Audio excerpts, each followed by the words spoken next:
पद्धतीने म्हणणार नाही. थांबा सर्वांनी. ठीक आहे. हो चालेल चालेल. थांबतो आम्ही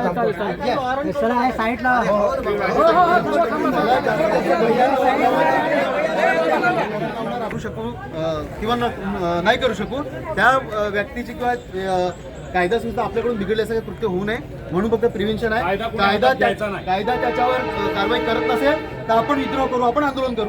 नमस्कार, आपण पाहत आहात डहाणू मित्र न्यूज नेटवर्क. पाहूयात काही ठळक आणि महत्त्वाच्या घडामोडी.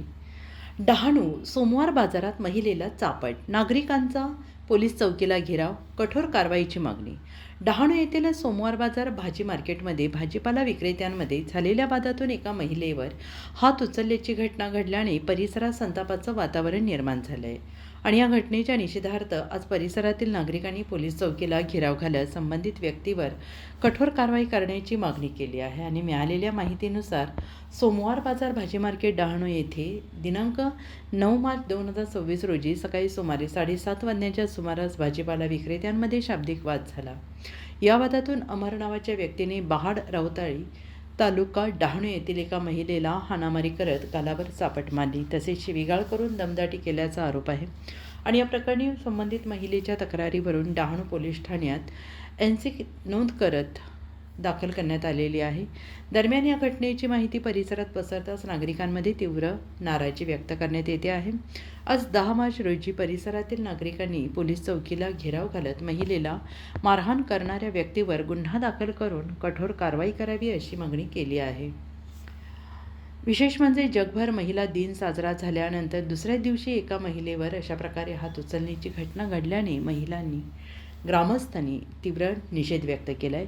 महिलांवर होणारे अत्याचार आम्ही सहन करणार नाही, आरोपीवर गुन्हा दाखल करून कडक कारवाई झाली पाहिजे अशी भूमिका ग्रामस्थांनी यावेळेस मांडली आहे. सध्या या प्रकरणी पोलिसांकडून पुढील तपास सुरू असून नागरिकांच्या मागणीच्या पार्श्वभूमीवर पुढील कारवाईकडे सगळ्यांचे लक्ष लागून राहिले आहे. अशाच नवनवीन बातम्यांसाठी पाहत रहा डहाणू मित्र न्यूज नेटवर्क. लाईक करा, कमेंट करा, सबस्क्राईब करा. आपली मतं कमेंट बॉक्समध्ये नक्की कळवा. नाव वनिता विजय राऊत, भाडा पोखरण. मी भाजी विकायला येते, भाजी घ्यायला येते. 34 वर्ष झाली. इकडनं भाजी घेते, मी बाजूबाजूला भाजी विकायला जाते. सारोटी, कासा, वरोती ह्या बाजूला मी भाजी घ्यायला जाते, विकायला जाते. आणि मी सकाळी 6 वाजता येऊन 10 वाजे 11 वाजेपर्यंत मी कधीच वळत नाही. आणि हा आला, मी अशी चालत होती, याने आला पहिला मुळात मला सांगते काय आ गई क्या अमर, आ गई क्या. ए मी बोलते क्या आ गई रो हर. ए मी बोलली काय रे तू रोज रोज आ गई करते, तुला पिताजी के बोल देऊ क्या. तर 2 पावलं मी पुढे चालून गेली. त्याचा पिताजी आणि त्याचा भाऊ होता सामने उभा.